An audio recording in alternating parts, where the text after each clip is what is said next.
This is like by far the biggest moment, like the biggest moment of I've ever done on the channel. You're the one turning the key. I'm not going to be able to do it.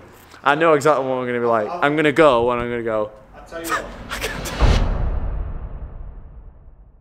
what. Good morning, good morning. We have finally fixed the audio. I'm so sorry if you watched the last episode of us building the engine and my audio was terrible. That was totally my fault. I am a stupid and it will not be happening again. So we're down at Rusty's again. Here is a 350. He's got his new wheels on as well, by the way. The engine is in here, and also the S13 is here. Thank you to Will who brought it up. The S13's here, so we're in the genuine final stage. I'm taking 2 days off, so we're here today and we're here tomorrow, and there's a potential that we might actually start putting the engine in tomorrow. It all depends on our oil feed return. We need to get some things welded into the sump as an oil return mod from the head, because the reason these blow up because the oil stuff. Anyway, we will get into it, but it all depends on a few little bits and bobs. So I've not seen these guys for, I've not seen you for about 2 weeks. I think longer than that, man. Longer than that? Oh my god, time's going so fucking quick, mate. But here's where we left off last time, right? It is, yeah. We did, you did actually test fit the rock covers and stuff, and it looked the bollocks, didn't it? It absolutely, I'll put a pic, well, I'm not, because you're going to see it in a minute. Everything has arrived, we hope. What is the plan for today? What do you think we're going to be at today? I think we'll have everything on except the sump. Everything on except the sump? Yeah. And then if the sump does come back tomorrow, then what's the plan then? Engine will be probably going in. Oh! The last time we stopped it here because... Oh yeah, the gasket for the oil pump. Oh yeah, that moon thing. Yes, the 2 moons. The 2 moons, and they've come. Yes, they're all on that trolley there. You actually will not believe how much f***ing shit. Honestly, my primary address on eBay is Lee Lockwood, Rusty Autos. That's my hairspray. That needs to come to me, not Rusty. These are the painted parts. So they're the rock covers which have dried, and here's the turbo. There it is. So is that just what it is? Is that just like a heat-resistant black? Yeah. Right. And we've done purple. Oh, sorry, the royal we. Are we gonna have that bolted up? Yeah. Yeah. Oh my god, this is scary. No, it's not scary. It's very exciting. And we've obviously these guys here. Everything's been painted black, so there's not one bit that's gonna look shit. I can't believe that they've gone through this much effort of painting everything. It's absolutely amazing. Right, so I need to find the reg of the S13, and all the pictures I've got of it are from the front, and it's not got a fucking front plate on it. So I'm currently spent about 10 minutes trying to. I mean, yeah, it's there, but who wants to lift up a fucking thing? Do you know what I mean? Right, so we just need to get some stuff. So I've just got 2 belts. Let's get some spugs. 12.67. We don't want them ones. 8 quid. 142. We'll take them, mate. Get 4 of them bad boys. Simon Note when I had the Evo. When I first got the Evo, I was like, "What spark plugs?" He just put, just put the BP8 RS in the fan. I was like, "Mate, they're like 3 quid a plug." He was like, "Yeah, it's fine. You're gonna change them in 3 months anyway." I was like, "Okie dokie." So, should I really get the £1 ones? The Denso. That's a good brand of a plug. To be fair, Denso's a good brand. Denso's OEM for a lot of actually big. You know what? F you. I've spent about £3 grand doing this. I'm getting the £1.82 plugs. Yeah, so the only thing is when we took off this cranky, you have these like 2 washer plate thing. They're really weird, and we couldn't find them anywhere without buying a new cranky. And even then, you could get a new cranky without them. So we had to find a specific kit which sold these. But even then, trying to find the right way to put them in is a bit of a pain. So I think one goes against the oil pump, and I don't even know. I don't know why I'm getting involved. Sorry, everyone. Come outside where I belong. I'll just watch from here, I think. So these are the 2 washer ones. Yeah, the big one. That's just one. Oh, but you don't know which way it goes. It's curved. Yeah. Well, that just shows you one. It don't show you where the other one, like what way around they go. So I don't know which one goes where. So the new crank gear has come with Woodruff keys, correct? Yes. They've come with new Woodruff keys. And for some reason, there's 2 of them. But they're smaller than the old Woodruff key, so we're going to reuse the old Woodruff key. How many times do you say that? Would be rough? Woodruff. What it would? Woodruff. It would be would rough. Be rough. Yeah. It would be rough as a wood. Could be. Why do they call it? But they're smooth. So why is it not a wood smooth? I don't know. It's not made out of wood though, is it? Why do they call? What's a Woodruff key, everyone? What is it? So just in case you don't know what a Woodruff key is, the Woodruff key actually sits in this Woodruff key gap, and then the woodwork key actually stops the crank gear spinning. So that's what a woodwork key does do. So after a little bit of research, the flat one goes behind, and then the curved one goes in front. So we're doing some timing things. Notch there, and notch here. Timing. Right, let's start it up then. Oh yeah, no, good point. We need the £1 spark plugs. We need the spark plugs. Sorry. So this is the timing belt. The timing belt is going on now. This is when shit starts getting serious, isn't it? This is when, well, this is when the timing belt goes on. This is getting serious, lads. You alright there, mate? Yeah, I'm right. Yeah. You excited? Yeah. Now the timing belt's. I mean, this is serious, mate. Timing belt is going on. This means that it's going to be timed. It means it can go in after this. This means that once we put it all back together, finally get it in, put up all the electrics, make sure it's all working, then it'll turn over. So we're trying to get the belt perfectly in the right position. Oh, so they don't line up all the time. That's just to put them on. Yeah, just put it on. How the hell does that work? So when it goes round because the right, yeah, the okay. belt's not going around a full rotation as well. Oh, because the belt's not the perfect same length as that. Right. So as long as you do a rotation, so they're just the time up, just to put the belt on the first time. Yeah, it's just so you know that the belt's on. There's not too much slack in there in between that. So we're just messing about with the tensioner because when it was full tighten, it was still a little bit too slack. So we're going to do some revolutions.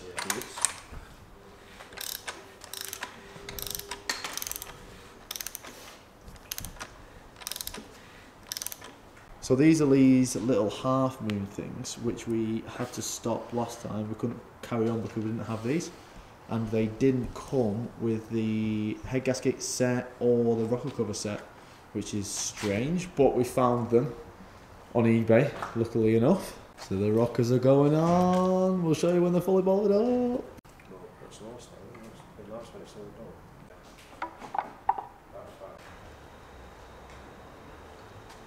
So the head gasket set actually come with a new seal for the oil filler cap, which is very strange. Oh, there we go. Cap is going on.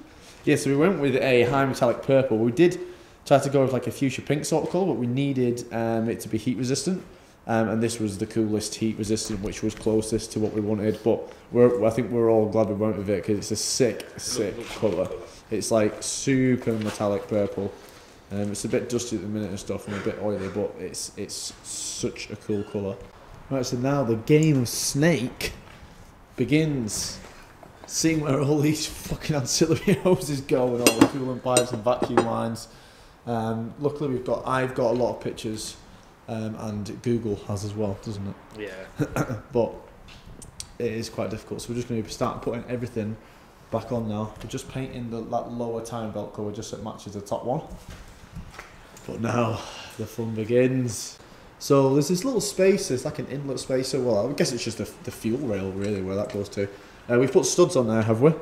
On the bottom half, yeah. On the bottom half we put studs, and on the top we put bolts. So now the inlet is going on. It is definitely the other way around. But it's coming together, look at it all. So here's the inlet going on.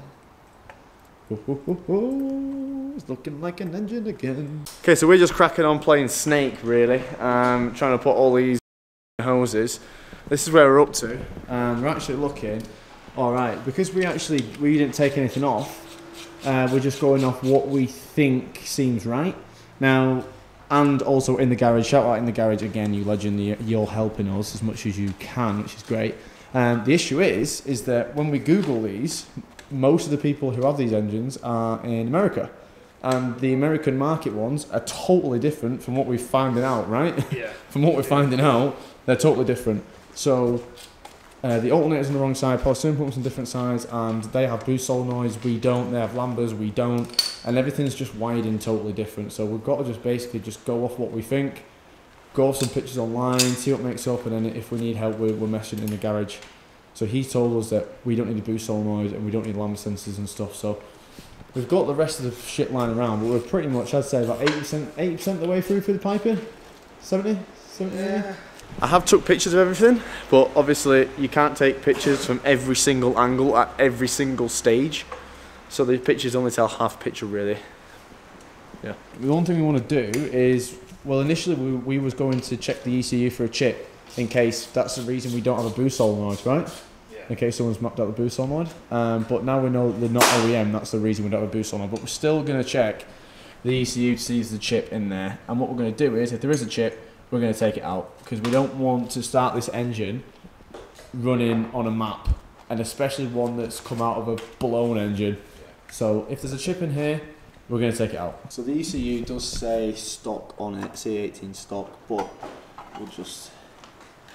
I mean, I don't know what I'm looking for. I thought it'd be quite easy to tell. I thought it'd all look old, and then one thing would look new, but it all looks pretty new.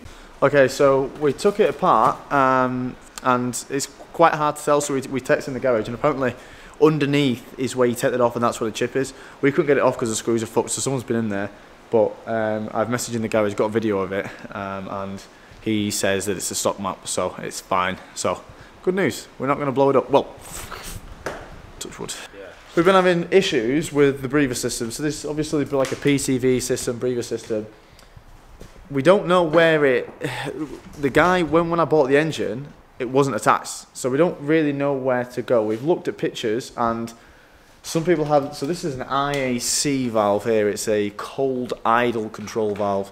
Some people have removed that, some people have never had that on, and a lot of people who have removed it are saying don't bother removing it. So, yeah, and then another thing is some people T-piece it here, where this guy's T-pieced it down here. We don't really know what's going on. So we're going to put it back as stock as possible, aren't we? Yeah. So we found some braided line, which should be the perfect length. So this guy's come around here and T-pieced it, where the stock is a straight one. But then it comes around here and it's T-pieced here. We don't know where that goes. The only thing that makes sense if it goes there, it looks terrible, and I don't know if it would reach the intake. So I don't know why someone would do that. But then there's another hose, and it's confusing, isn't it? Yeah, yeah. So we're going to go as stock as possible. So stock, this goes to here, that goes to the intake. And then this is straight. So we're going to see if this braided line will work. We know it goes on with a bit of a tight fit, but it does go on. So we're going to cut it, and hopefully that braided line is enough to run there to there, there to there. So this is where we're up to. The all the timing's on, the belt's on, timing belt cover's on. We're getting the pulleys on now. That's our water pump pulley, thank you, in the garage. And we've about for many hours with all this. All the wiring, all the lines over here. It's so confusing, and we've still not finished them yet. But the braided lines are an amazing touch. So the studs are going in for the exhaust manifold, meaning we can get the turbo one. I actually can't stress how much stress all these lines on this intake side have caused. This has been taking so long, hasn't it? I reckon this has been the most time-consuming thing of the whole build, by a long way. Is just putting all like the right coolant lines and vacuum lines and everything what needs to go where, and breathers and everything like that. Like when you've not took it off, it's impossible to know where it's come from. And when you've got people in America who's running different setups, people have oil catch cans, people have mods, and it's very difficult to try and find. What's this on my nose? It's very difficult to try and find the correct way. But we've gone as close to stock as possible, and we're getting there. Here we go, my little baby spoolie boy. Oh yeah. Oh damn, baby. Cannot wait to be doing some mad crazy sends. After the running period, of course. YouTube. Servo was on. The old feed was causing a little bit of issue. Just the pipe was just totally bent in the wrong position, really. It was really tough to get on, but it's on.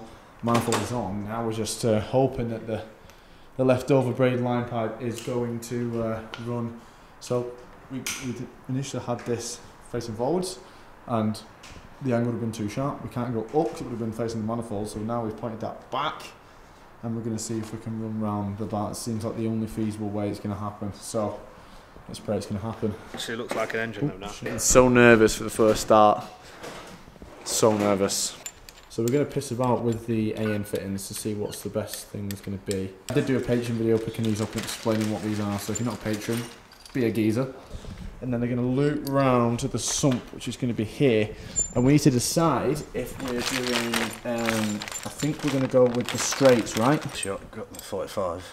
Well, yeah, or we could do 45A and 8. He's not give us one, but... I think 45 would be better. Yeah? Because then you're just going to have to bend it around. All the way, yeah. But that one's already... So 45 off the sump, and then 90 off the head, yeah? Yeah.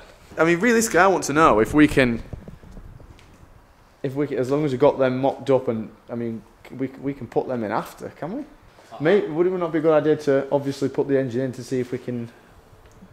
You just want to put the engine. I want to put the engine in. Yeah. I want to put the engine. Patience is a virtue. I've had too much patience, mate. This is about 3-4 months in the making.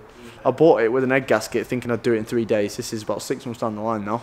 So here is where the engine is sitting. We've pretty much everything's plumbed in. So we've got the turbo lines plumbed in. So yeah, we've ran the vacuum line. There's been a bit of discrepancy whether we go off this T-piece here or this one here, the one just before the throttle body. We've decided to go off the one after the throttle body from what people have been saying online and what we've been listening to our friends saying. So this one runs, it's just a bit untidy, but we're going to tidy it up. So it runs here. Let's go over the engine. We're going to put a nice little bracket here for it to sit in. Onto the wastegate, that controls our boosty sendy boys. Good thing enough is, well, good thing enough, great grammar, mate. A lot of the things like just look like they're broken. Like this looks like it's broken, and the lambda sensor looks like it's broken. But we found that they're broken because they don't need to be on. So we don't have AC, so we don't need a plug on there.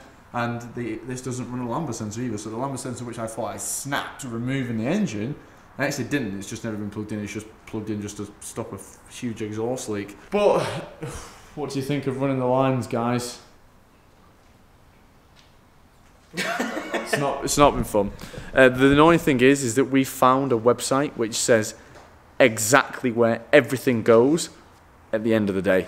So we wish we found that website a little bit earlier, but we've just double checked and everything is in possession. But it's annoying because you go on Google and it's like, well, I've ran it off this I've run the wastegate off this nipple, and everyone has totally different views on where to run lots, especially with the breathers. Oh my god! So we are gonna. Well, I don't know if we are gonna. Apparently online it says that this is the stock route, so we are correct with what we've done. But they were saying it's always best to put a catch can in. And it is always best to put a catch can in the car, but for the time being, until it's running, we're just going to run the stock stuff until well, we're not going to piss about with a catch can right now. And I love these braided lines. I'm not sure if I've mentioned, but I really like these braided lines. Tomorrow, we're going to pick up the belts and my £1.42 spark plugs. And they're going to go in. And what else? The sump. Hopefully it's done tonight. Yes, we'll see. If the sump is done tonight, we can get the sump on and we could potentially start putting the engine in tomorrow. Potentially. I'm looking at these guys with the camera like this because this is me asking them as well. All we've heard all day is, can we put it in tomorrow? I just want to put it in. That's literally it. I literally just want to put it in. Like, which I don't blame him. I just want it to be in. It's nice. It looks nice. It does look nice. And even better. The only thing is that we've not, obviously with the AN10 fittings and stuff, we can't do that now because one, we've not got the sump, and two, we have to mock it up perfectly. They send them off. They're going to make the braided lines, send it back to us, and then we can put them on. But I think that we can do that when it's in the car, because then we know where the gearbox sits, we know where the subframe sits, and we know that we're not. Can you imagine if we make them lines and goes, oh shit, it hits the gearbox? That's going to be a bad deal, right? Of course, yeah. So that's okay. So we're going to put the engine in tomorrow. My neck is killing. I don't know why. I know why. So I've had my camera around my neck all day on this strap. It's all this hard work I've been doing, you know. Yeah, I know we can't start it. Yeah, I know we can't start. I know we can't start it. We can't. Well, we could block them off. But thanks for watching, everyone. Huge thank you to these guys. Wow. It's gonna be a great experience for us all when it starts, isn't it? Oh yeah, definitely. Oh yeah. I said to people, like, this is by far, when I'm gonna be turning that key, this is like by far the biggest moment, of I've ever done on the channel. Like by far, like this will be the scariest shit. You're the one turning the key. I'm not gonna be able to do it. I know exactly what I'm gonna be like. I'm gonna go and I'm gonna go. I'll tell you what. I can't do it. Honestly, I mean, I'm gonna turn the key, but just expect a good 10 to 15 minute wait. And many screams. I mean, I was a little bitch turning the key when I did an egg gasket on a Mini that I didn't give a f about. It was just a case of, is this actually gonna work? I can just see my side skirts up there. I've just clocked him. Oh, let's have a look at him. Look at these. Actually, no, we're gonna do it in another video. I've got some big Sendy boy fucking side skirts. Are they? I've not seen it. Are they? Not to my taste, but To your taste? no. Oh, they're like them ones that, imagine a car does this, you know. These do this. Like wings. Yeah, literally. Literally like wings, but they'll suit it.